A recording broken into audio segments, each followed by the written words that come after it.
Welcome back to Good Morning Kenya. My name is Mike Migu. This is Eye on Politics, where we look at everything politics and everything in between. Welcome. My guests are already in studio, and on my far left, I'm joined by Julius Wambua, who is a national chair, PIC Party. Welcome to the program. Thank you for having me. And also Thomas Omar, who is a political analyst. Karibu sana. Thank you, Mike.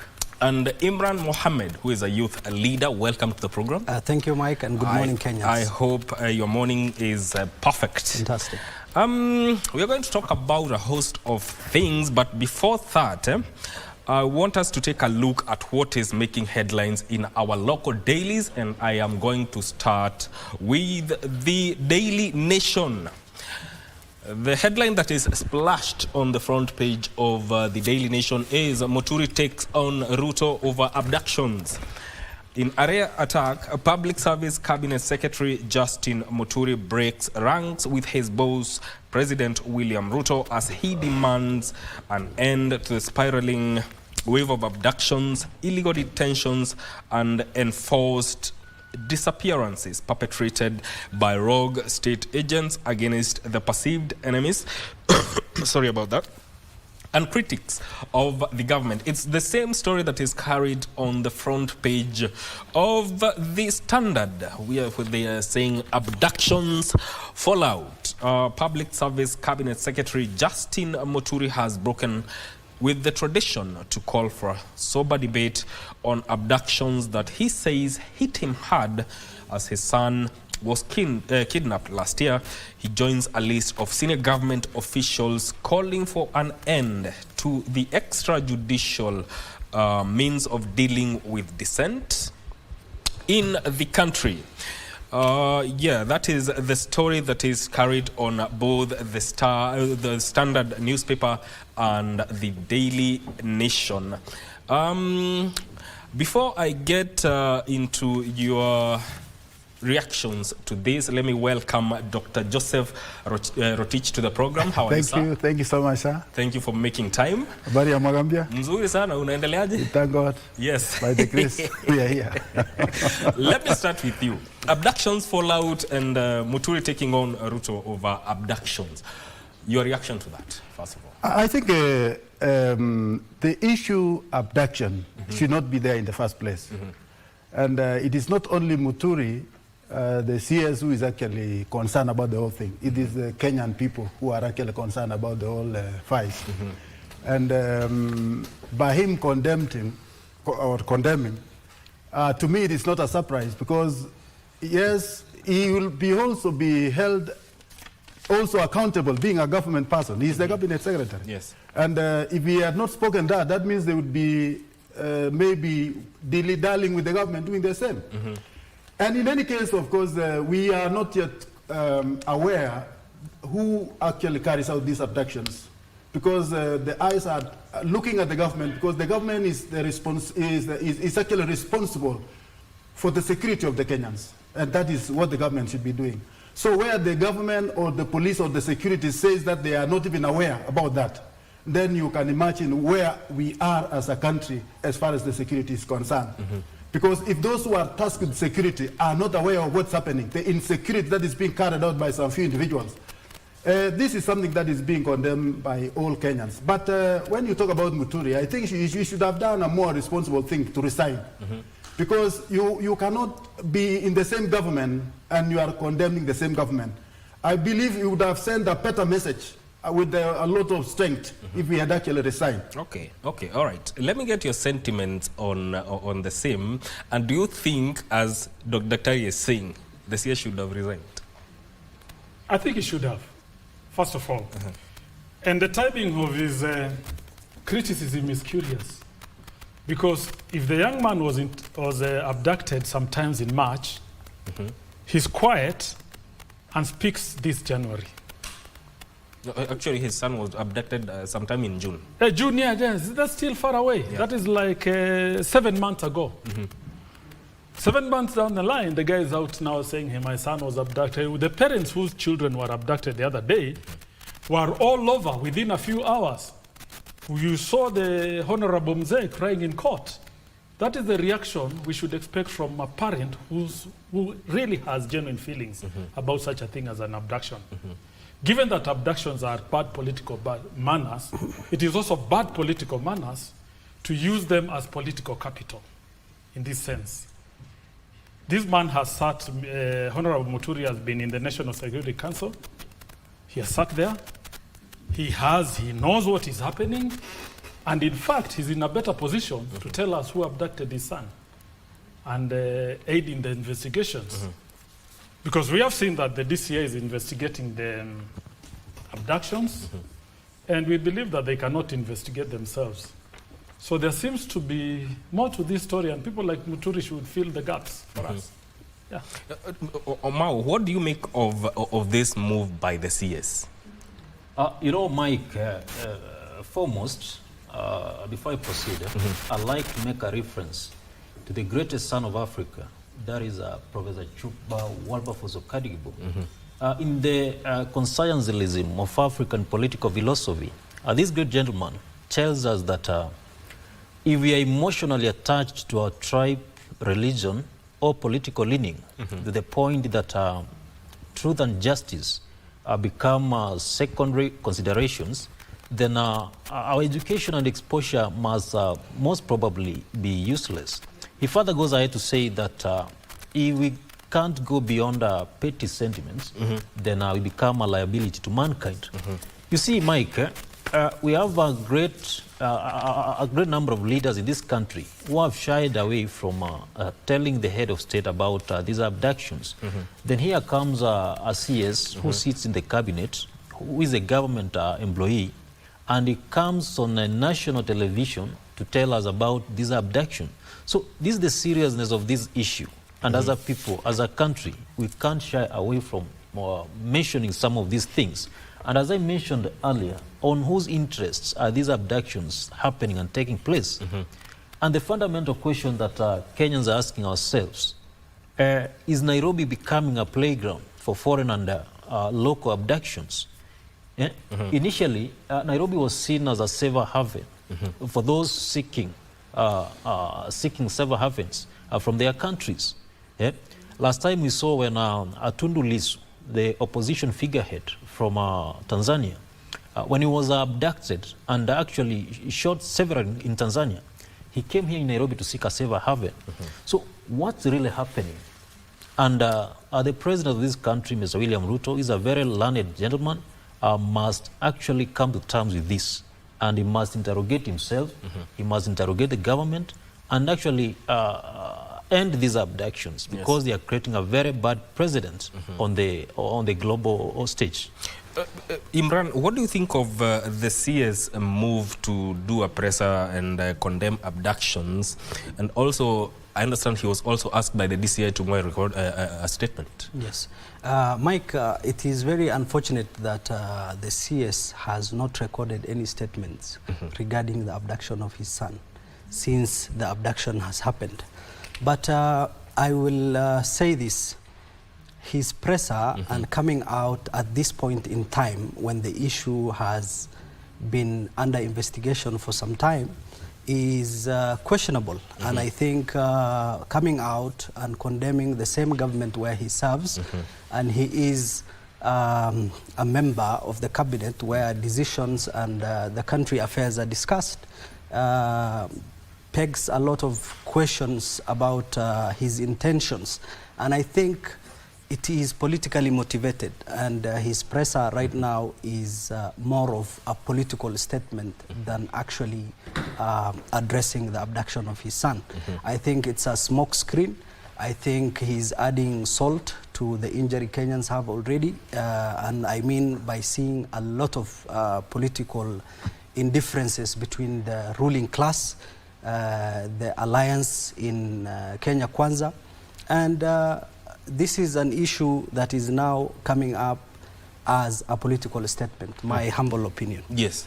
You know, Daktari, this comes as yesterday, Ms. Maria Sarungi, who is a Tanzania journalist and activist, was abducted and released later. And Omao pointed out at the image of the country as at now, regarding the kind of abductions that are happening. What does that, or how does it speak to the Kenyan image at the international community? I think, Mike, as I said earlier, just as Kenyans, the way Kenyans are seeing is the way the world is seeing. It is actually portraying a very bad image against our own country. And that is why Kenyans and the government must condemn at all costs issues to do with abductions. And the issue again,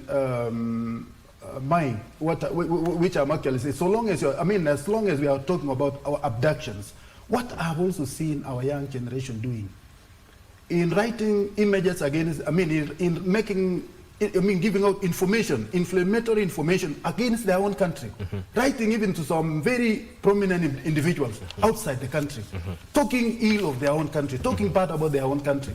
So as much as we are talking about the abductions and the pick at pains on Kenyan or the Kenyan people, I think also we need to go further and look at what is really affecting this country.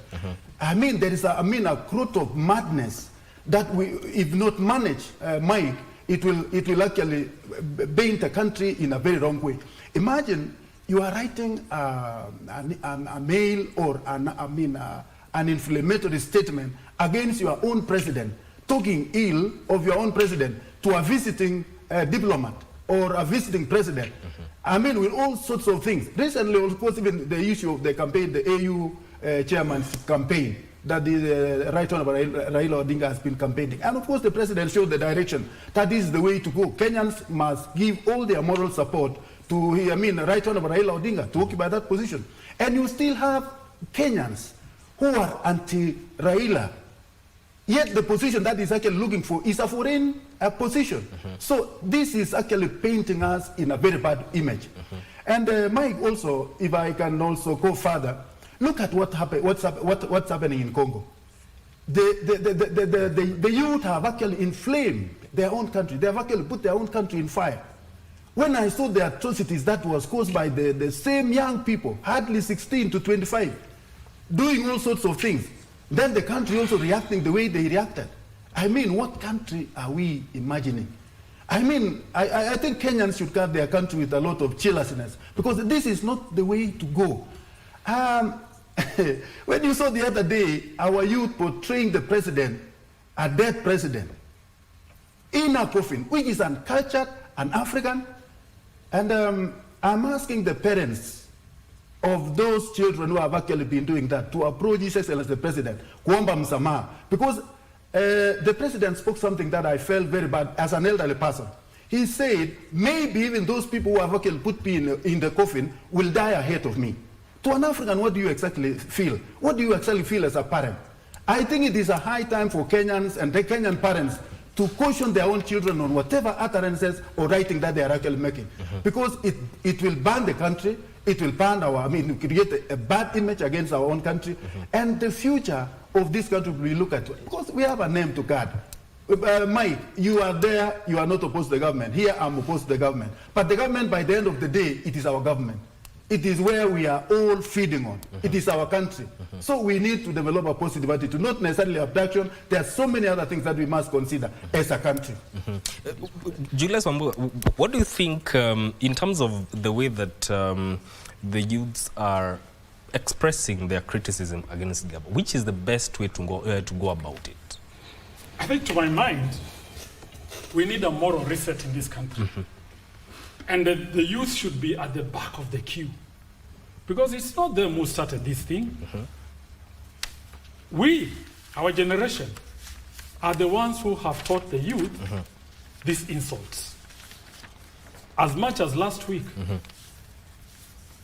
an MP goes around and spews out expletives in public to the point that Ataikit is here, you know what they say? Really? That is a leader who sits at the National Assembly, who is paid by the monies these youth give taxes. How do you expect the youth now to behave when a role model like that one goes around? Let's take, and let me go a little bit further. technology is relatively new in Africa, and this internet craze and everything, I think we are overexcited about it. And there's nothing new. You do not go to your local marketplace and start insulting people. Unaanza kutukana watu pale sokoni. Or you start speaking vulgar language. It is not the culture of a normal person. So the social media space is no different from your local market. The way you would behave in your local church, in your local market, we expect that behavior to be carried online. So, if you Google now the murder capital of the world, you will get a certain point. You will get an answer because the people, a lot of information has been fed online about murder in that particular place. Kenyans are feeding a lot of negativity into the online platforms about their country. And this, we will all pay because those algorithms will pick all this and give us a certain image. Let us understand that. Yes. Let us understand that there is a virtual world and a real world, and both are governed by the same rules. Yes, that will feature prominently in our conversation about youth, politics and governance. But I want to circle back to the issue of abductions. Thomas, given that a serving CS made a presser and condemned these abductions, does it raise questions about the cohesiveness of the Kenya Kwanza administration?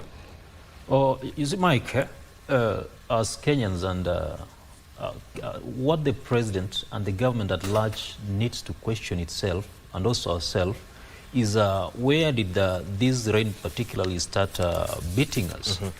For example, William Ruto was massively elected by the youth populace in this country.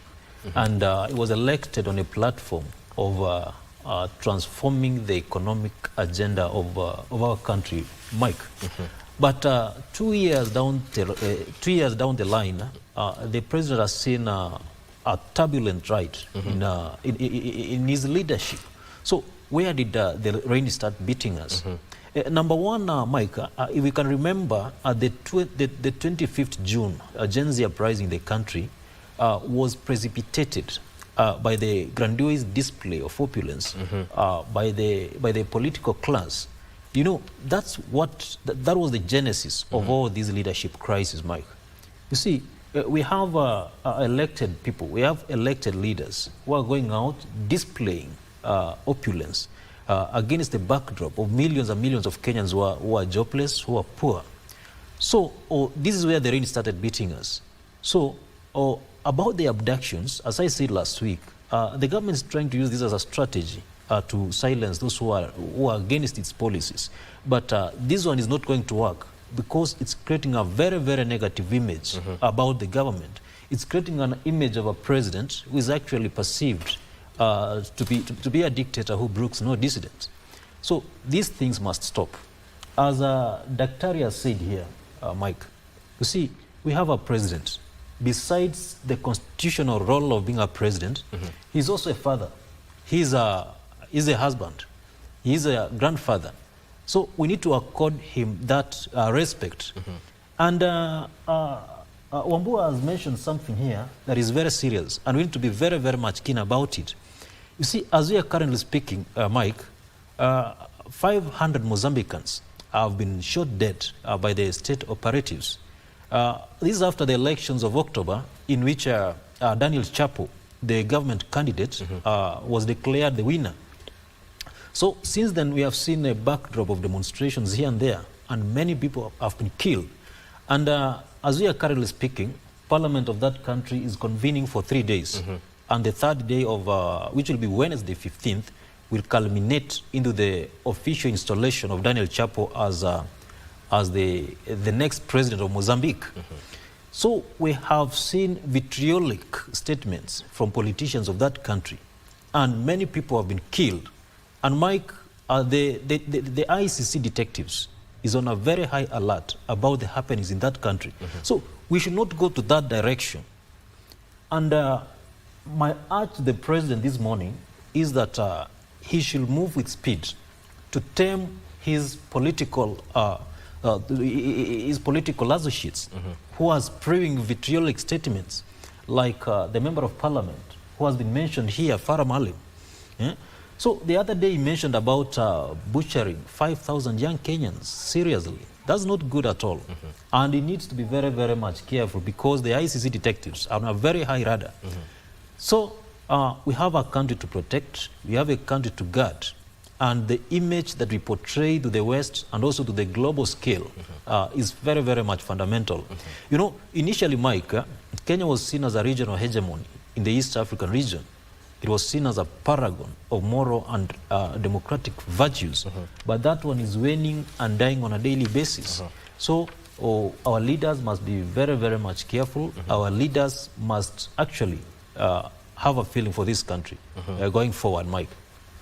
All right, Imran, I want you to talk about, is the government or the security forces shunning accountability or accountability and responsibility in matters to do with abductions? Very true, Mike. As much as I want to say that the president, that is the head of the state, has shown political goodwill in terms of addressing the emerging issues that have culminated to the rising of the Gen Zs and the pertinent issues that are coming out, Kenyans are addressing. It is very difficult to defend the governing body that is in charge of, you know, the police, that is the IG, that is the government operating machines entirely, because, you know, how can you argue that you don't know what is happening in your own country when you are responsible for the security of this country, when Kenyans have entrusted you with the powers of safeguarding their lives and property. So I think as much as we will want to be sober in terms of criticizing the government and addressing these issues that are coming up, it is very difficult to defend the police. It is very difficult to defend the government. And it is very difficult to defend particularly the IG on issues that are coming up right now, because they need to be accountable, they need to come out, they need to answer the questions Kenyans are asking in terms of where has the rain started beating us, and what are these abductions that are happening? Has Kenya become, like my brother has said, the international stage for abductions? Okay, hold to that point. I'll let you finish on that, but we'll do that after this short break as I interest you with a cup of coffee. Don't go too far.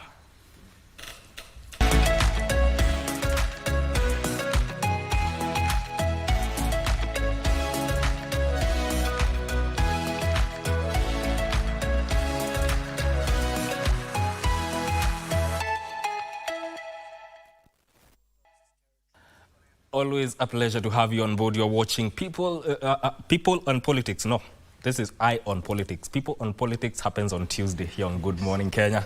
And before we went on a break, we are talking about accountability and responsibility. Who is supposed to take that, both accountability and responsibility? You're on that point, Imran. Yes, Mike, I was saying, if Kenyans have entrusted you with a position, or you've been appointed by the president to hold a certain docket, do the honorable thing. Own the gains and the weaknesses within your office, and that's why we need to address the IG, for example, and say that for him to just say that we don't know where these abductions are happening and who is behind these abductions is actually portraying incompetence of the highest order from his office. And I believe the most honorable thing to do is to be accountable to Kenyans who have entrusted you and continue to pay your salary and benefits from these offices. And as a country, we need to be very careful about the statements we put out there to protect the brand of Kenya, our country as as it is, and all the gains and achievements we have made over the years are at stake because of these inflammatory and damaging statements we are making left, right and center. And I believe these public officers ought to be accountable to the Kenyan people. That's the least they can do. Daktari, how do you think the government can regain trust from the masses in terms of security and protection? I think, Mike, there is no easy way for the government to run away from its responsibility. The government must show seriousness in securing the lives and the properties of Kenyans. The government cannot run away because there is no other organ away from the government and the president being the custodian of all, you can say, security and everything in this country. So the buck stop at him. Because I cannot stand and say I blame the IG, I blame the who. The buck stop at the president himself. He has to take responsibility. He has to show the direction of things. He has to do his work. And another thing again, Kenyans must also be held responsible in whatever they are doing. Because security starts with each one of us. Security starts with you, security starts with me. And I want to tell you, Mike, as at now, we have entered a situation where I may call the media terrorism. Media terrorism in the sense that whatever our people are bombarding the country with all sorts of information. Yes, we blame our youth, but there are some who have also been in the government who are inflaming the country. We have now mixed security and politics. Take, for example, Honorable Rigathi Gachagua, the Deputy President, former.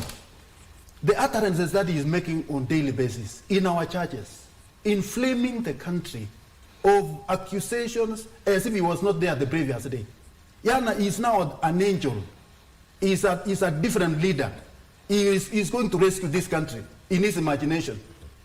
Yet, whatever utterances that he makes as a great leader of this republic is just burning this country. There are others, like Mali. There are others, like I saw yesterday, Sudi, talking about, we will win, whichever way it will happen, we shall still win. These are unnecessary statements, especially you are making to the public. So what should be the responsibility of every Kenyan? It is our responsibility to take care of our country. By whatever we do, whatever we utter, how we behave, how we move about, that is the responsibility of all Kenyans. And let me tell you, my friend, you are talking about Muturi. The other week, or about 2 weeks, he had been sent by the president to, have condolence to some family, a bereaved family. Yes. And as he stood up to read the condolence letter from the president, the public booed, and it's like they showed the dislike of the same. And then if you could read the body language of Muturi, Yani, it is like he was with them. Those who are opposed with them, those who are opposed with them. So Muturi has been in the cold. Amekuwa kwa ubaridi tu ngawaje hako kwa serikali. So I think Kenyans should really tell their hearts out. Yes. We should behave and openly speak our minds and our hearts when it is due, and we speak the truth. So the security of this country depends and relies entirely on every Kenyan. And I want to tell you, Mike, mahali penye tunaelekea sahi, you will find some Kenyans abducting themselves for sympathy's sake. How does that happen? Let me explain. Let me explain. Look at the mood of Rigathi Gachagua now. He's opposing everything that the president, even a small utterance of the president, the next day in the church is amplifying for his own selfish interest, not for building up this country. And he has been talking, he has been very critical about abduction, which we are also. But have you ever asked yourself, like this case of this Kibet Bull, where after having a cup of tea with the Senator Bungoma or whichever, and he disappeared the next minute. And then he appeared the next, after how many days? In a dance, in some place in Kitale. Somebody who has been abducted would join a dance and dance the whole night. What can you tell me? It's not an example of self-abduction. How many of the same which have actually happened in this country? So in this case, my brother, don't take everything by its face value. A lot of things are happening in this country. But I want to ask our security agents to be alert so that they can tell Kenyans, because sometimes Kenyans consume whatever they see in the media. But the reality of what's happening, what is cooking up, it could be a different thing altogether. This would be a political game that is being played before Kenyans when they are talking loud of security. But is it possible someone can abduct themselves? Look at the Kibet bull and tell me what was it. I think to add on what Daktari has said, yes. That's a good example. That's a good example. But it is very true that there is a scheme to render this current regime useless, a government that does not know what it's doing. And this strategy is being deployed on the digital space by bitter political rivals of the president. And I think we need to accept it. As much as we need to criticize the misdeeds of this government, we need to be honorable enough to own this country and be patriotic enough to put Kenya first. And I get a bit emotional when I talk about putting Kenya first, because I feel like right now, as we speak, the Somalis are the only community that history has vindicated that they are patriots enough. And I cannot defend the utterance of Farah. I cannot defend the recent utterance of Mheshimiwa Farah. But that comes from a good spot in his heart, because we need to own this country. But really, we need to using defend the words this country. that he used, I does don't that really agree come with the from words. I don't agree with the good words. heart? But if you follow what Farah has been saying all through, from the generation Gen Z including the protest 5,000 to right now, we all make political mistakes. We all make political statements that are misunderstood or that are inflammatory and bad. But then let me just finish my point. Yes. This is to say that the Somali community are at the front line, owning the identity of this country, defending this country, not particularly the government in office right now, but protecting and defending the Kenyan brand, the Kenyan identity. We, I think, are the only patriots that are in the front line right now, and I challenge my friends right here to love their country as well.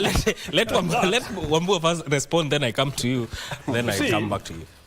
I agree. The Somali community is really advancing the brand of this country, especially entrepreneurship and embracing every other community.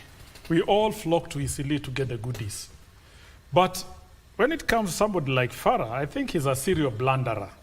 From 5,000 to hii kiti siya mama yako. But the truth is that actually, hizi viti ni za mama zetu. Because we voted in this president, we voted in this MP. Sure.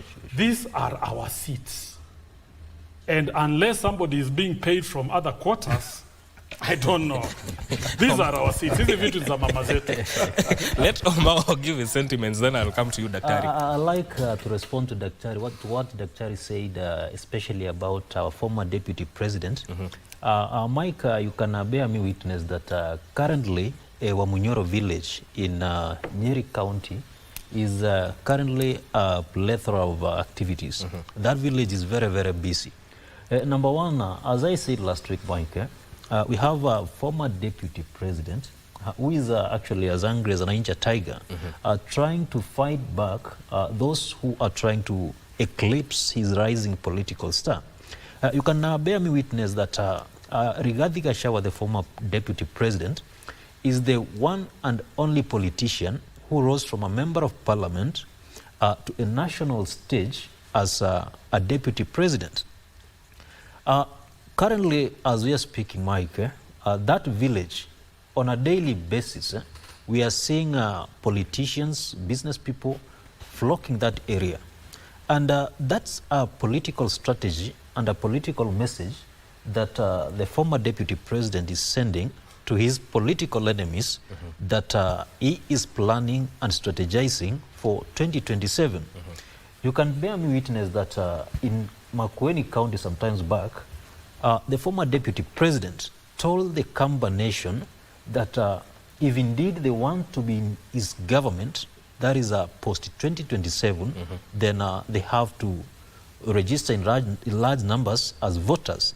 So this implies that he's someone who is very, very much confident of himself. He has a lot of confidence in himself. And if we are not keen enough, the larger percentage of this country is believing from what is coming from the former deputy president.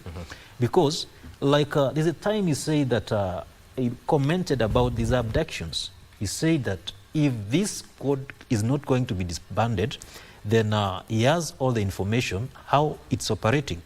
He actually said that he even knows where it's operating from. So, about the utterances of people like Farah Maalim, Kimani Ichung'wah, you know, history is actually repeating itself. During the Kanu and Moi era, we had people like Kariuki Chotara, we had people like Kihika Kimani from Nakuru. So we have the latter day Kimani Chotaras, we have the latter day Kihika Kimanis of this country. The president must move with a lot of speed to tame these people. Because as I told you, Mike, the ICC detectives are on a very high alert, especially with regards to what's happening in the African continent. And I think Daktari and my fellow compatriots can agree with me that the ICC was specifically meant for African leaders, according to my opinion, because since when you try to have a look at the history of its inception, the most people who have been arrested and charged by this court are Africans. And to Farah Maalim, I want to tell him that he's a great leader, but he should not make reckless statements to please his boss. Because the moment he'll be at that dock at the International Criminal Court, he'll be alone as a person. Even the former President William Ruto will not be there to assist him. Having been gone through that particular process, I think President William Ruto needs to tame these people and tell them that whatever they are doing is not right. And there are people seriously misleading the president, Mike, and I'll not shy away from mentioning that before you take my mic. Like we have a gentleman who comes from a particular region that I will not mention and has been tasked with advising the president on political issues. And I think this gentleman is misleading the president because how can you advise the president to bring back the former Mungiki sect to assist him in settling political scores? That's going in a very, very different direction, Mike. And from where I sit, and I believe that President William Ruto can get a second term if he does one thing that I'm not going to mention here. You see, like 2 years ago, Mike, with the Center for Research and Democracy, we were tasked to coming up with a strategic election plan for Dr. Lazarus Chakwera in Malawi, and we delivered. All right. At the same time, in almost the same time, we were tasked by President Hakainde Hichilema from Zambia, and we delivered. So I think if the president continues embracing this gentleman, he's going to lose this election. Even the former president, Mwai Kibaki, just told off this gentleman. He never liked him at all. Because these are gentlemen who believes that he knows everything, but in the real sense, he knows nothing about the politics. All right. Dr. You wanted to respond to Imran's sentiments before my brother, move. I fully concur with his sentiment that the Somali people are people who are still stuck to their African and truthfulness that is still prevailing. And that also tells us the reason why you find most of them have been given sensitive appointive positions in this country, even by the former regime. So, as he said, the expression of Maalim, it's an expression of having so much faith in the leadership. You see, he forgets about everything else. Not that the guy is bad, even the mention of what my brother here was saying about mamas and all this and that. I think, you know, that one is coming from a background where some particular communities in Kenya feels that they have an entitlement of the presidency of this republic. I think that is the background of his talk. Not that he had any bad blood against women, not that he had any bad blood against anybody, but he is talking from the background of some belief by some particular communities of having an entitlement of the presidency of this republic. So in that case, I think I will always, I will not condemn Mahalim because I know the background of his talk. I know the background of his, he means well. But because of what the public hears and digests, of course the public have their own way of reaction. As to the issues to do with what His Excellency the President can do about the advisors, I want to tell you, His Excellency the President is a self-made president. And if you have ever want to see somebody who has built himself to the level where he has been, he is the president, the current president of the Republic of Kenya, William Ruto. Why I'm saying so is because, you know, there is a plan, orchestrated kind of character assassination in this country, which has been planned. You cannot run away from the whole thing. It is always, it is planned for political gains. But looking at the achievements that the president has achieved, and also looking at where he started, you know, the country was in negative when he took over this country, the leadership of this country. Now the inflation rate was at 9%. Now it is 2.7. Nobody is talking about that one. They were also soaring prices of food items. Now it is reduced completely. Nobody is talking about that one. When he was campaigning, he spoke about affordable health care. That is what he's doing. The Sha and She is what he has introduced. And look at it. I know you can easily condemn, but let me ask you, how many of the hospitals which are actually mushroomed during the time of NHIF? It is because the fund was looted left, right to build hospitals. This kind of thing benefited individuals. They benefited private institutions instead of benefiting Kenyans. Now, when the president came up to build up a more secure fund, Shiva, or whatever you may call it, Kenyans are at war immediately. And what we are failing to understand is that this war is from the cartels, those who benefited from NHIF, the defunct NHIF. So in this case, people are not talking about the improved economy. Yeah. I mean, they are not talking about that one. You just put that one behind and you bring on force what you did yesterday, what you uttered yesterday. I mean, Kenyans, let me tell you, my brother, the worst enemy that has bedeviled this country is this thing called debt. Because whatever we harvest, we bump a lot of money into debts, remaining with whatever. But who took debts? Nani alikopa hii pesa zote? Was it His Excellency President Ruto? No. It was done in the previous regime. So apportion the blame where it belongs. Number two, when we talk about... But the president has also continued to borrow money. Let me tell you. You talk about, you know, there are things that we must be open to one another, Mike. There are things that we have to be Kenyans. Not necessarily to have a feeling to blame. But look at the economy as it is now. Talk about the projects that died because of poor planning, poor prioritization in the past. I've been seeing this gentleman called Kepazo. He has done a marvelously good job portraying what the government did in the past. And those projects entirely was done in the past.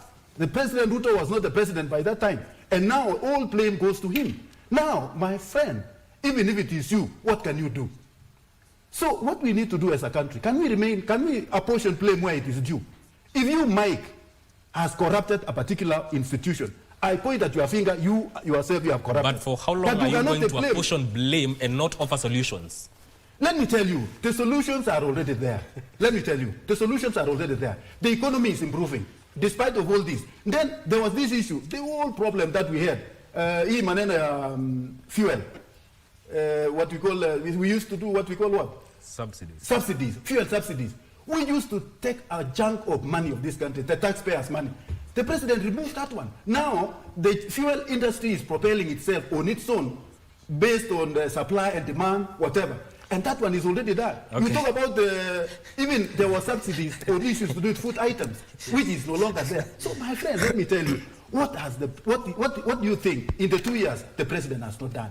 That you can apportion all the blame that some of the characters have actually specialized. They are professional liars, professional. I mean, that is basically what it is.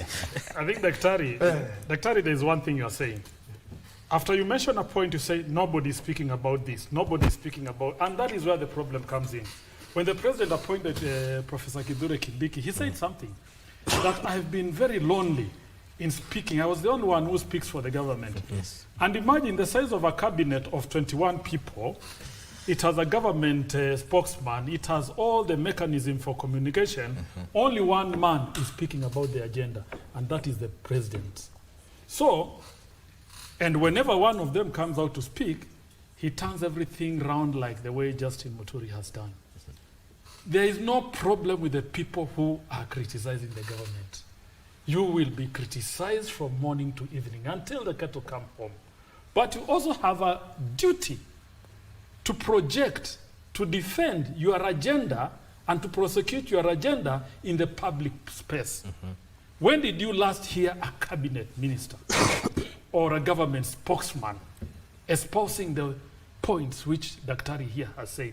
None. It seems to be a deaf and dumb government with only one person speaking.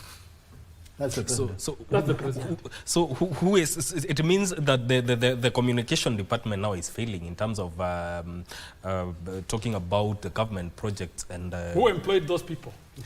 So the question of about offering solutions. You have a problem, but you do not want to offer I think solutions. that those guys who are not performing are okay, as long as their boss is tolerating them. And I think just to add on what my brother Wambua has said, I think where the government made a mistake, and particularly where President Ruto has made a mistake, is putting political appointments out there. People from the political class holding positions that are meant for bureaucrats and people with experience in terms of running the government. And I think that's more or less the biggest problem the president has made. He has given political appointments. He has rewarded his allies, some of whom I believe are incompetent when it comes to the positions they hold, and that has sort of affected the way the information and the progress of the government is disseminated. But Mike, let me say this, and I will not shy away from saying this, because there is very strategic efforts to align the way this government, current government, is operating to the administration of our late President Daniel Arap Moi. And this is implemented by political interests. This is implemented by community interest. And William Ruto has more or less been in office now for 2 to 3 years. And we had Kenyatta 1, who ruled for 15 years. We had Moi, who had 24 years. We had Kenyatta 2 and Moi Kibaki, who ruled for 20 years as well. William Ruto is in office for only 2 years. Why this political chaos? Why this unrest? Why this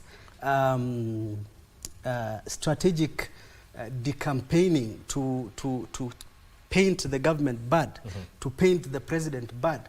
Why don't we just even wait for at least one term to see what he has done and how his policies have brought progress in our country? And I think the 2-3 years he has been in office now, there is remarkable progress in terms of the cost of living, in terms of affordable housing, in terms of healthcare.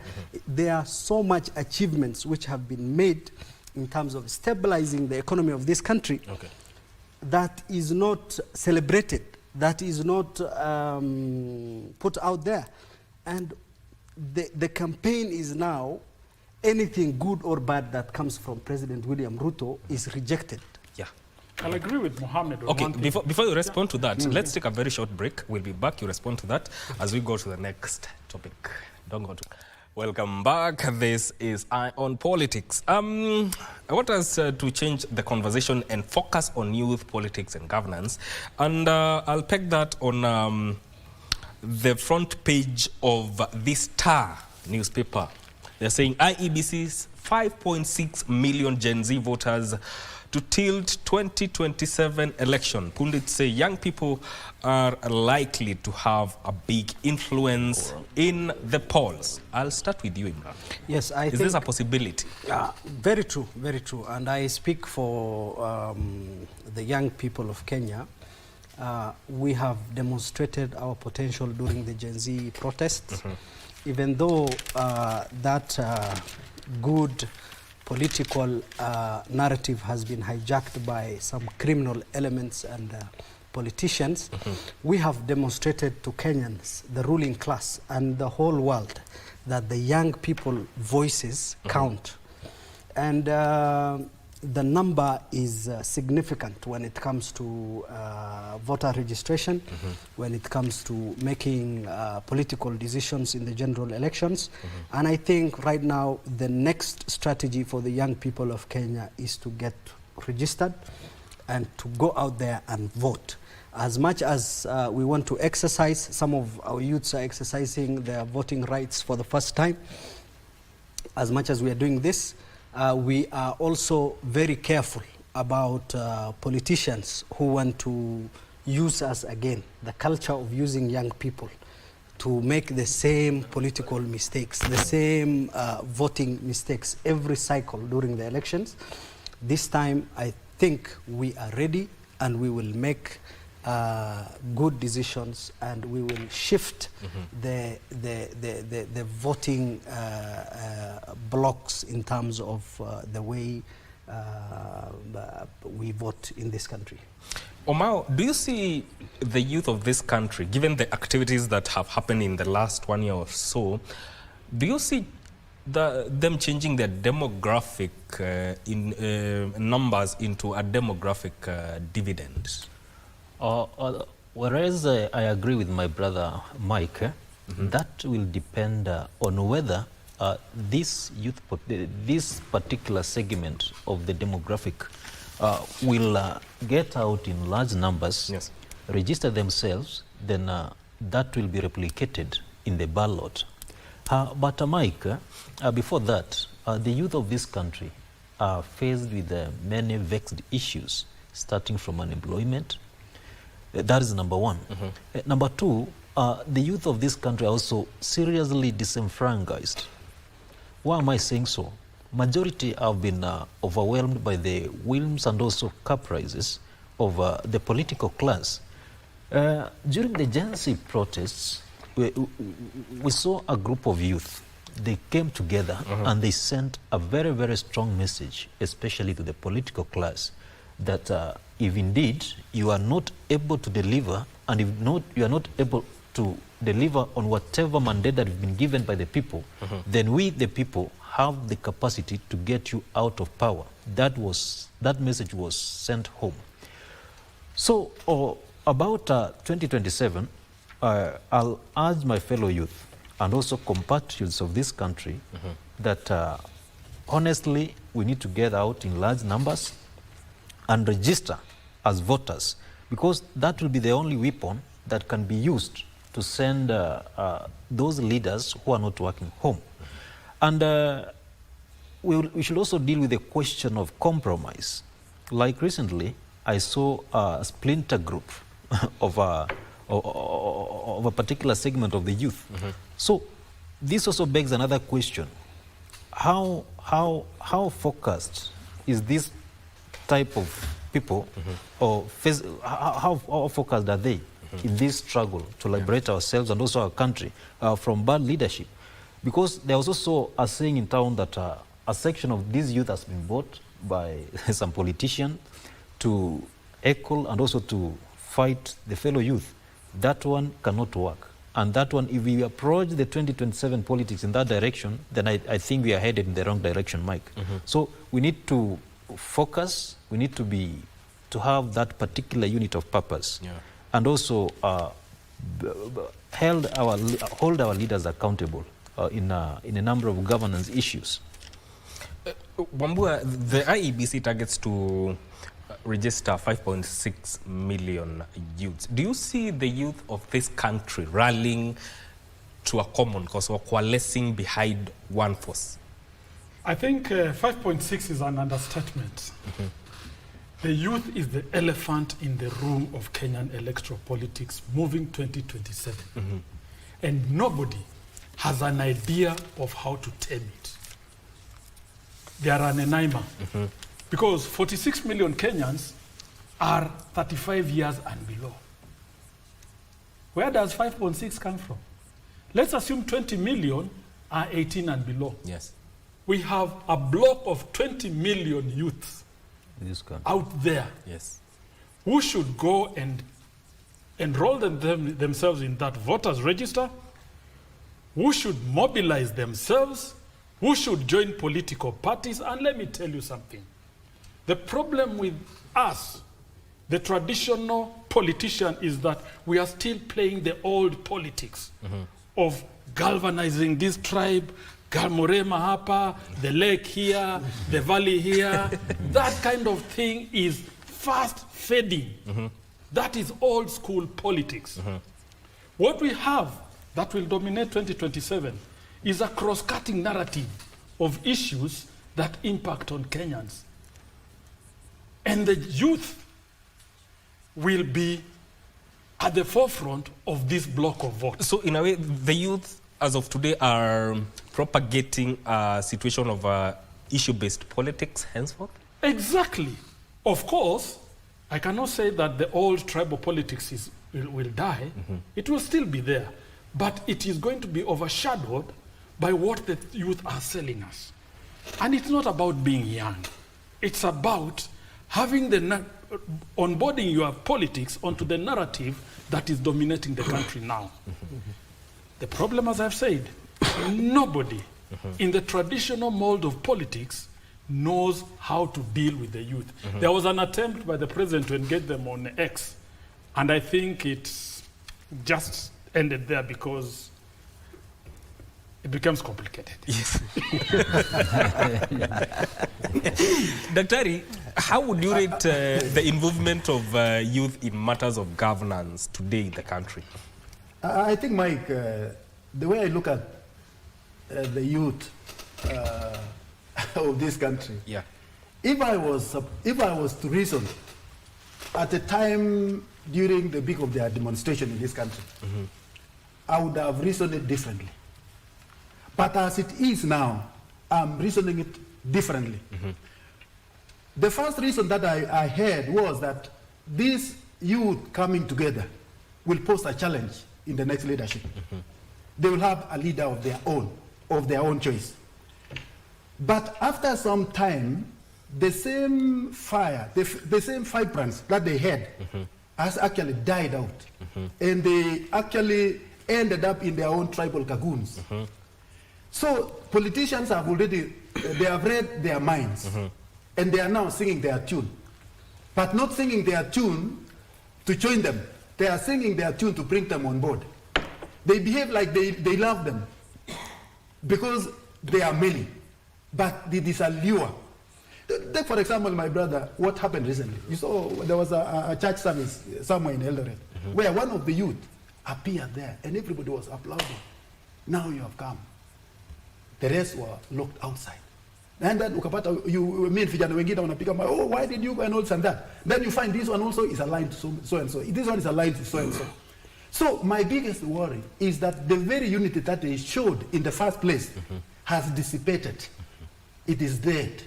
And I'm not foreseeing any big challenge. And you saw recently, my brother Mike, during the New Year celebration, when the president spoke. And the dance that was there, see, the dance that was in Kasongo, whatever. The president was dancing Kasongo. What does that mean? He may not defeat the youth, but he can join them. By joining them, he will lure them, and by the end of the day, he will be with them. There was Anguga Nai. the song that was sung for him somewhere. You must have that one. Yes. Azuka Night. And the friends, His Excellency the President danced that tune. What does that mean, my friend? So it means that whatever the youths are doing, they must be more careful. Because their very vibrant approach that they had initially has died. Imran, And now it will be divided. And come the year 2027, I'm not foreseeing any big threat. I'm only seeing a group of youth actually aligning themselves with their own tribes. This is our man, that is our person. Something that we never saw during the first demonstration. So it is a very dangerous. If they don't come up, if they don't think the way they thought last time before they came for demonstration, yes. I'm not foreseeing any threat to them. Imran, I want to ask you something he has mentioned, that the vibrance that they had last year has died down. And also, is it true? And also, the fact that they identify as tribeless, leadless, and whatever, is that a disadvantage to them? I will say no, that the vibrance has not died. We are stronger than ever. We are a simmering and a magma that is ready to erupt to change the political narrative of this country. But let me tell you this, the youth are not the enemies of Kenya. The youth are not the enemies of the president. The youth are not the enemies of the ruling class right now. We have issues that we have brought out to be addressed. And what did the president do? Even though he has shown goodwill in terms of setting up a task force, in terms of coming online to discuss issues with the youth, what has the president done? He has misunderstood the youth narrative as a political problem. And he has gone ahead to incorporate the political class into his government. And I think that's where he made a mistake.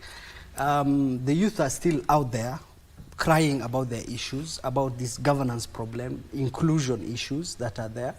So we are getting stronger than ever. And some of the youth are not only planning to register and vote to change the narrative in 2027, we have also decided to step up and take leadership positions, to vie for elective positions, to go and seek positions so that we can change this political class that sort of hold us back and pin us down all the time, to change our genuine and authentic issues as young people. Okay. Omar, what are the chances, especially for youth that will contest for political seats in the coming election, given the kind of politics that are run within this country during the electioneering period? You know, Mike, when we have a look at our country, you know, as I said earlier, this is a developmental state. And being a developmental state, unlike developed states like the United States of America, whereby politicians and also those in the political class, when going for political positions, it's actually the public that fundraise for those political campaigns. So that is not the country, that's not the case for our country, being that this is a developmental state.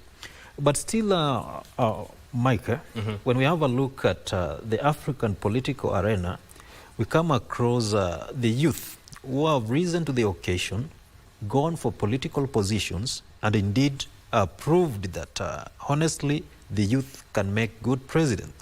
A case in example in Senegal, we have President Bassirou Faye, who is a youth.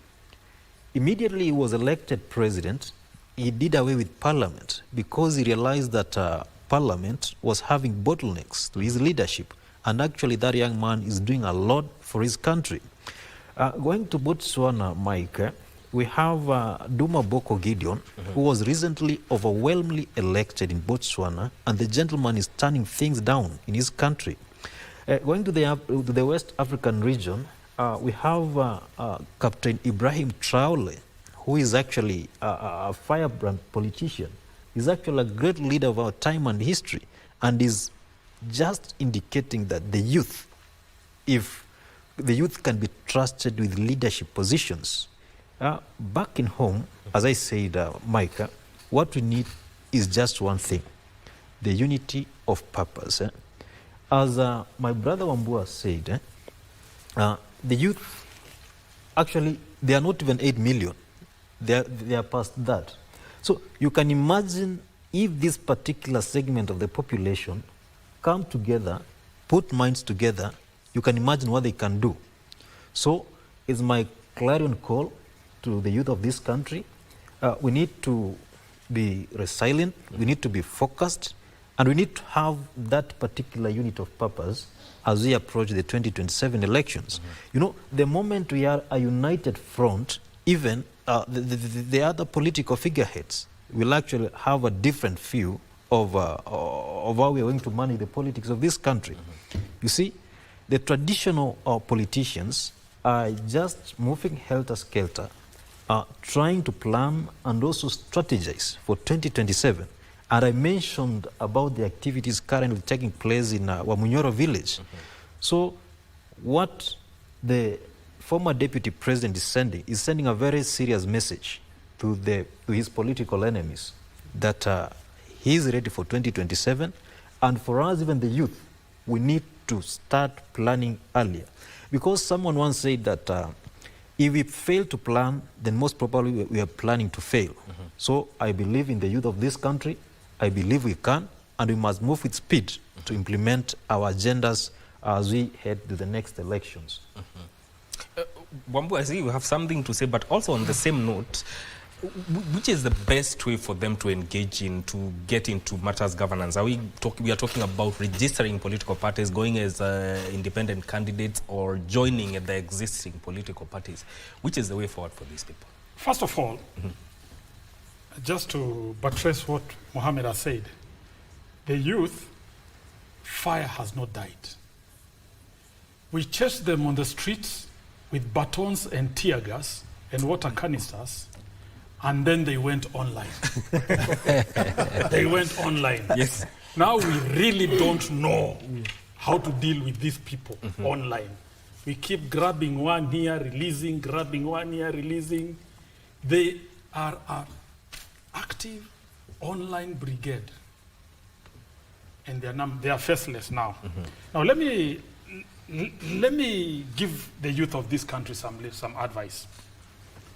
For you to make any impact in Kenyan politics, you must learn the political ropes. Number one,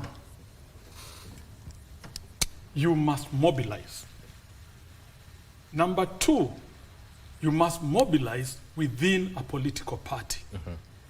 Unfortunately, registering a political party in this country for a youth is an uphill task.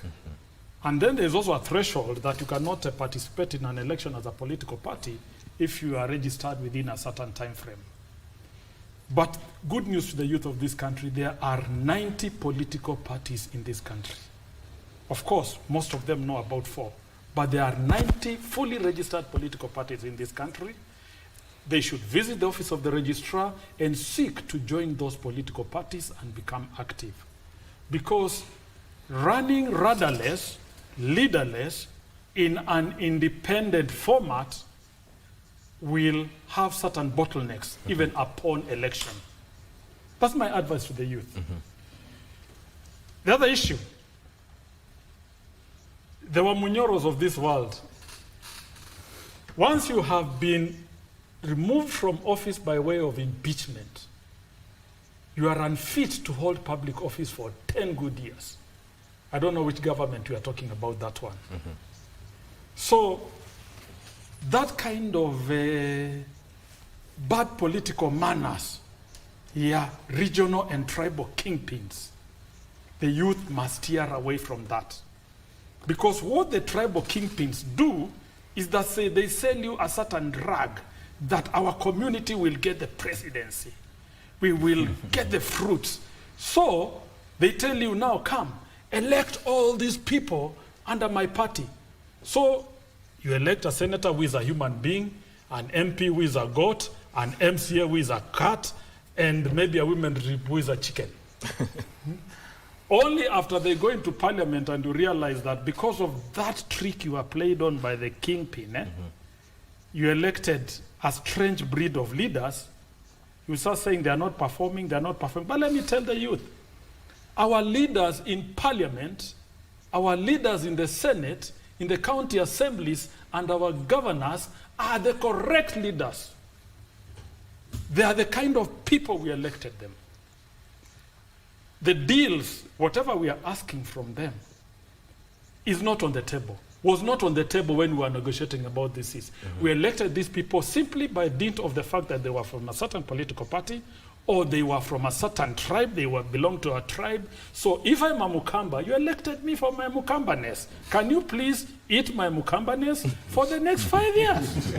Yeah, and stop asking me for SHA, SHIF, NHIF, jobs. We didn't. The people who are giving you jobs, you never elected them. So the youth must clear their minds of the old political agenda and move to issue-based politics. Daktari, are we going to see a chance where leaders who want to ascend to office get more scrutinized and they will be elected based on the substance that they bring, other than what Wambua is saying, mtu wetu? My brother Mike, I don't foresee that kind of environment. Why I'm saying so, Mike, it is very clear. Even at the moment, Mike, look at the kind of appointments that are made. It is far from merit. Meritocracy in this country is not respected. What is respected most is political loyalty. That is the language that can be understood in this country. When you saw the line of those people who are proposed to be interviewed, most of them were dropouts of the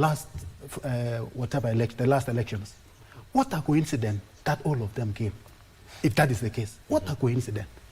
Even if you are the most stupid person, can you analyze that this thing was state managed? So the moment we are in that kind of culture, meritocracy unakanyikia chini, then you bring on board the lights, my friend, and you expect the same to perform. Look at when the last cabinet was disbanded. Some of them were brought in. Let me ask you this question. If you look at the body language of Honorable Muturi, he was the AG. And then whatever was done to take him to public, actually looked at that as a demotion. And he has never been happy since then. Now that he's pronouncing about the badness of the government, it is not about that he discovered the whole thing yesterday. It is because we are entering into the time of politics. Tunataka kuanza siasa, tutaanzaje? Can we tufuruke hii? Alafu tuende huko. So he is on the mission of kufuruka. Si ati anachenga, because he wants to exit for politics. Look at that, my friend. So look at who is actually the current spokesman of the government. Nani yeye? Umewahi ona yeye akiongea? Who is speaking on behalf of Kenyans? Who is speaking on behalf of this government? Who is selling the policies that this government is actually doing? Because he was appointed on political loyalty, not merit. So I'm not asking myself that we need to study rocket science to know what is bedeviling this country. It is lack of meritocracy in appointment position. And I think, just to add on what Daktari has said, leadership goes both ways, and governance as well goes both ways. Are we people who accept to be led? Are we people that accept to be led? You know, sometimes a leader is one person who can steer the steering wheel. But then the people who are going to be led can give direction, can give advice, can give, you know, what is needed actually to go in the right direction. I think there's a culture of Kenyans coming out as people who just lament absolutely about anything and everything. And that has sort of derailed us backwards. One person can lead us to the right direction or to the wrong direction, but it is the people that are governed who come up and take us in the right direction. And Daktari has said it very well. I think we need to be Kenyans first before anything.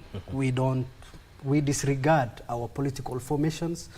we disregard our voting blocks, we disregard the communities we come from, we put Kenya first. If the president is making a mistake, if leaders and ministers and people holding government offices are making mistakes, it is upon us as patriots to come out and counsel them on the right direction, on the way to go about the right direction. And that, if we adopt that culture, if we adopt putting Kenya first and whispering, you see, you cannot shout what you can solve by a whisper. Let's learn to whisper in the ears of our leaders and those people who are holding these government positions, to tell them what is going wrong and what is right. And I think with that, we can make tremendous achievements going forward. Okay, Omao, lastly, I want you to answer this briefly.